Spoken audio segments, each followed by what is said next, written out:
Hola, hola, bienvenidos todos, todas a un nuevo capítulo de Ser Humano en Construcción. Volvemos con, tanto que decir en tan poco tiempo, decía una frase por ahí, en realidad el Guasón en el Batman del año 1990 decía una frase muy cierta que era tanto que hacer y tan poco tiempo. Y uno aquí también lo puede resumir en tanto que decir tan poco tiempo. Bueno, por ahí me estuvieron, no sé cuál es la palabra adecuada, porque increpar es muy fuerte, no es la palabra adecuada. Pero sí diciendo, bueno, yo iba a subir un video, prometí en el canal, o sea, en las redes sociales, en Instagram, para los que no me siguen, Ser Humano en Construcción, que iba a hablar sobre la PAES. Una vez que los chicos que estaban dándola, que son los grandes seguidores de este canal, salían de eso. Y bien, no lo hice inmediatamente, pero vamos con ello, las promesas se cumplen, se demoran, como la justicia tardan, pero llegan. Entonces hoy día un poco quiero hablar, como puede sonar el título, Qatar La Paz, hablar un poco, no de fútbol en profundidad, quizás sigue La Paz, pero de ciertos elementos que son propios de ambas situaciones que se están dando hoy en día. En Chile, La Paz, para los que no saben, es la prueba de admisión a la educación superior, antigua PSU, prueba de selección universitaria, antigua prueba de aptitud académica, PAEA, y así sucesivamente esta prueba que estándar que mide ciertos conocimientos, hoy en día van a decir habilidades, da lo mismo. La cuestión es que es un sesgo para quien entra o quien no entra a ciertas carreras dependiendo del puntaje. Y hoy en día tiene este plus que la PAES se da bajo ciertas circunstancias. En el verano, normalmente siempre es así, o ahora también hay una versión de invierno. Entonces, el tema es que además ya no es de un promedio o de en realidad un puntaje más alto de 860 puntos, 850 ya no me acuerdo bien, sino que es de 1000 puntos. Entonces han cambiado unas cosas, pero al fin y al cabo sigue siendo lo mismo. Cambian algunos contenidos, pero sigue siendo la de matemática, lenguaje para todos y específica de ciencia y de historia. Entonces yo les debía a esta gente que me estaba esperando este capítulo. Pero ¿qué tiene que ver Qatar con la paz? Quiero ir un poco a la problemática de fondo, a un problema ético que se genera cuando hablamos tanto del Mundial de Qatar como hablamos de la paz. Y también de un problema, no sé si fenomenológico o sociológico, da lo mismo al fin y al cabo. Pero también señalar que no lo ha hecho no porque no he querido, sino por cuestiones de tiempo. Tuve mi prueba de psicoanálisis la semana pasada. Estoy cerrando semestre, hoy día mismo en la mañana estaba haciendo informes, tengo mis consejos en la semana, entonces estaba muy ocupada y también, ¿por qué no les voy a mentir? Parte de ser humano en construcción significa ser consciente de quiénes somos y mi salud no ha estado muy estable, si bien no me he contagiado de ningún resfriado, ni COVID, nada por el estilo. Sufro lamentablemente de colon irritable y eso también me ha tenido así como muy al tope, muy tratando de relajarme lo que más pueda. Entonces, no se trata de victimizarse, sino por el contrario, ser consciente de quiénes somos, de qué fecha estamos, en tiempo estamos funcionando. Y bueno, a partir de eso un poco señalar lo que significa tanto este trasfondo. ¿Por qué? Porque hay un trasfondo ideológico. Ideológico ya lo expliqué alguna vez en algún capítulo que no tiene que ver como con este sesgo, sino que significa aportar una ideología y una ideología tiene que ver con esto de tener una postura concreta a partir de ciertas experiencias personales, históricas, culturales, etcétera. Y y claro, puede tener que ver con los tiempos, con lo que significa vivir diferentes experiencias, pero hoy en día para mí personalmente el tema de cuánto podemos llevar a cabo, yo creo que estos últimos, no sé, año y medio, desde que partió el canal podríamos decir, he vivido con esta idea de vivir una mezcla entre utopía y realidad, entre lo que me encantaría que fuese y lo que realmente es. ¿Por qué? Porque si vivimos mucho en la utopía, probablemente nunca lleguemos a vivir una vida conforme a lo que realmente podemos. Pero si también nos guiamos mucho en la realidad, no se pelea por ninguna causa justa y al final, si nos acomodamos a la realidad, no hubiesen pasado muchas cosas las que pasan hoy día. Partiendo porque yo, como en mi calidad de mujer, pudiera estar hablando libremente. Entonces, a partir de eso se genera esta crisis, este proceso crítico de decir, bueno, ¿qué vamos a hacer con la realidad? ¿Qué vamos a hacer los ciudadanos promedio que tenemos casi solo el control de nuestras decisiones que están delimitadas y limitadas por nuestra cultura, nuestro espacio personal, incluso hasta nuestra economía, porque la inflación que tenemos hoy en día tenemos que decir cosas muy, muy de nuestra seguridad. Eh, Me da un montón de vueltas, sí lo sé, pero a lo que quiero llegar es que tanto Qatar como La Paz nos obligan a presentarnos realidades que nos dicen todo no es blanco y negro. Es imposible vivir bajo la lógica del blanco y negro.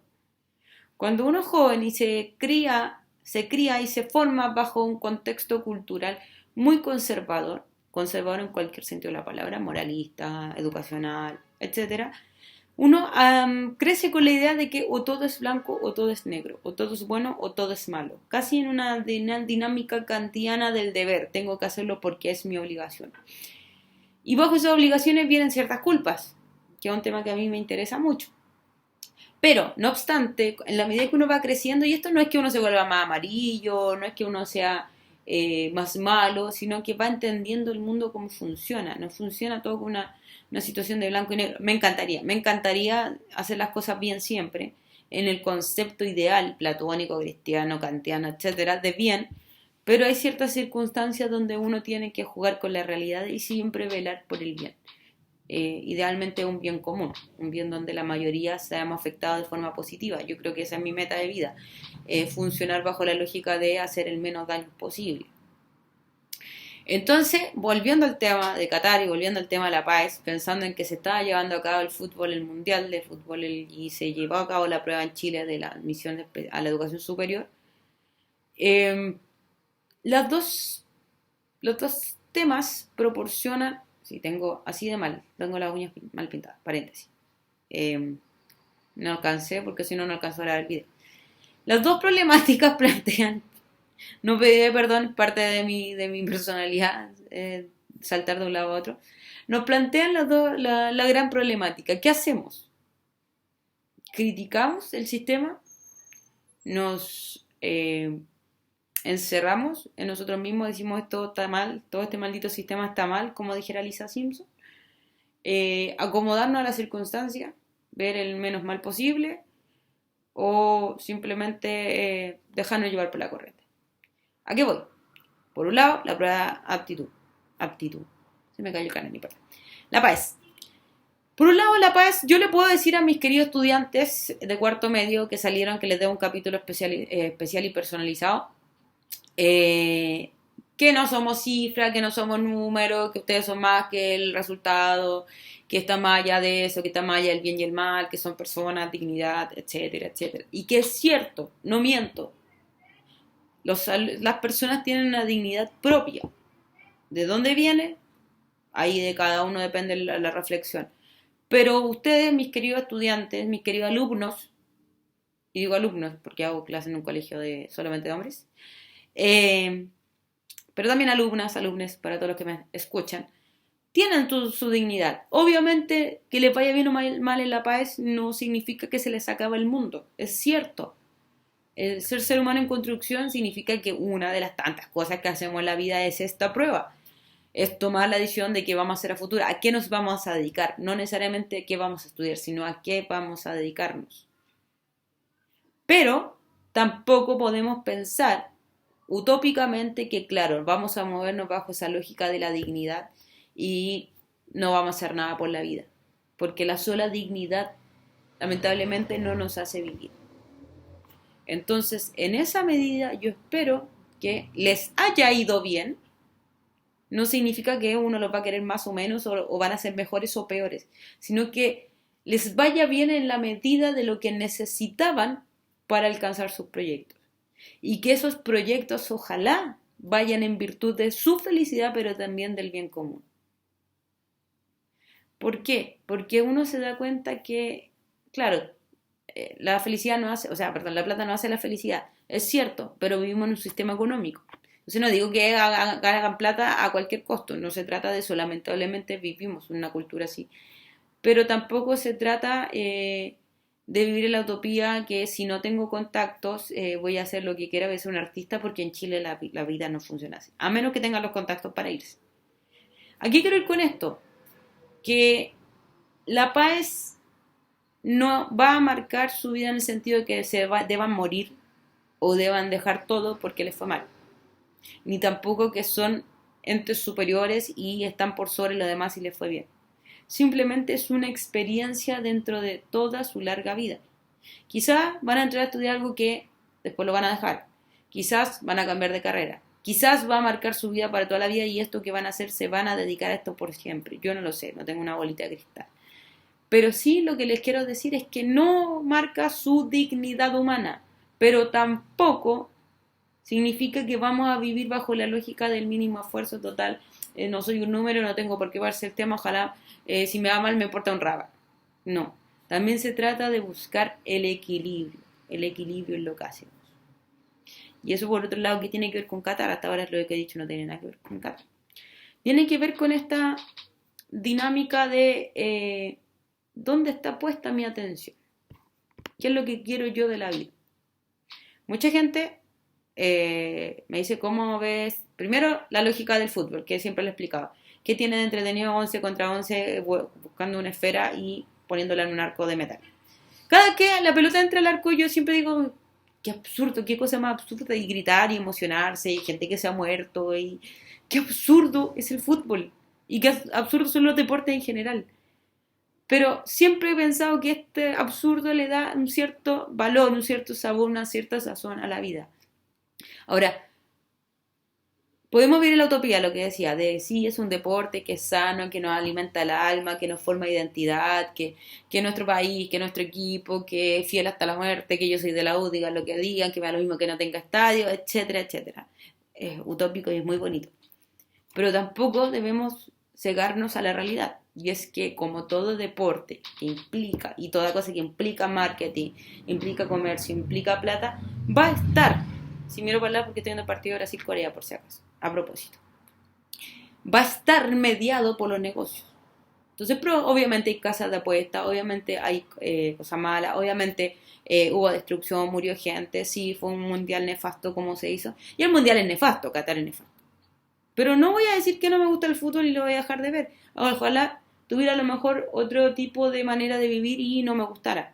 Y digo, no, hubo muchas cosas malas detrás como para hacerlo. Y con esto no me quiero justificar, pero voy a decir algo muy cierto. Lamentablemente el mundo no se mueve entre blanco y negro. O sea, probablemente el polerón que estoy usando, el yodita, ahí, el efecto espejo, el yodita que está ahí, el calendario, la impresora, la mayoría de las cosas se basan en abuso de otras personas, en trabajo desnaturalizado. Muchas de las cosas que tengo acá llegó por Amazon, trabajo desnaturalizado. Entonces yo no debería tener nada de lo que tengo acá. Incluso el Mac donde estoy grabando debería no tenerlo. Entonces la pregunta, no estoy diciendo que ya no importa, justificamos todo. De hecho, me parece horroroso tener que justificar la violencia exacerbada que nos trae el sistema económico en el que funcionamos. Estoy totalmente de acuerdo con eso. Pero la pregunta que dejo abierta para todos los seres humanos en construcción que me escuchan es cómo lidiamos, porque es una pregunta que yo también tengo, que lidiamos con nuestra realidad, con nuestra existencia. Decimos, no, los transgénicos, pero tampoco hay plata para comprar o tener mi huerta. Yo no tengo para aquí para hacer una huerta. No, es que me encanta comprar ropa usada, sí, es más barata, pero también está cara ahora. Me encantaría que gente no fuera explotada en el resto del mundo. Entonces, claro, yo puedo dejar de ver fútbol, pero en el fondo de mi corazón también me alinea el chakra, como se dice, ver deporte. Entonces, ¿cómo combinamos este mundo que es más de grises, que es multicolor? Como quieran ver los colores, como quieran ver la paleta, como que puedan ver la paleta de colores, frente a ese sesgo que nos ha dado la cultura de decir o es blanco o es negro. ¿Qué tenemos que hacer al respecto? Sentirnos culpables, encerrarnos en nosotros mismos, respirar aire, y incluso el aire que respiramos está contaminado, luchar por alguna causa en particular. Entonces un poco me tomo de las palabras de Víctor Frank, autor del Hombre en busca del sentido, de la logoterapia y otras, que al final que también toma de Nietzsche, que toda persona que tiene un porqué puede sobrevivir a cualquier cómo. Creo que más que yo dar un sentido de la vida, o un sentido a la vida de lo que hacemos, o enseñarlo, me parece que lo más óptimo es invitarlo a buscarlo realmente, y a botar los pisos, a romper los esquemas de lo que significa que nos digan qué es lo que debemos hacer, sino que indagar, y de ahí viene el concepto de ser humano en construcción, y qué es lo que yo he hecho a lo largo de estos años desde que empecé el canal, a a demoler un poco, a hacerme anichana, a demoler las bases de lo que significan las creencias personales y las creencias impuestas por otros para empezar a vivir la vida que uno tiene que vivir. No es fácil, da susto, se genera esa angustia que dice Kierkegaard, ese miedo, pero creo que vale la pena porque ahí es donde uno recién empieza a vivir la vida con sus pros, sus contras, y donde uno recién se hace consciente y se hace consciente y consecuente con lo que uno es. Por eso es importante catar la paz, porque nos pone a prueba hasta dónde vamos a llegar con nuestras creencias, proyectos y sueños. Un abrazo grande, se me cuidan, se me echan bloqueador los que están en el hemisferio sur, hemisferio norte también se puede echar bloqueador, siempre exponerse mucho hace mal. Un abrazo grande, tengan una feliz fiesta, nos vemos pronto, viene yo creo que luego el capítulo, no sé cuándo, no voy a poner fecha para que después no me reten, pero viene luego el capítulo especial de los cuartos medios que salieron, cuarto medio A 2022. Nos vemos y recuerden que aquí siempre van a encontrar opiniones, comentarios, ideas, problemáticas y todo ello a través de la reflexión, porque simplemente somos seres humanos en construcción. Nos vemos en un próximo capítulo.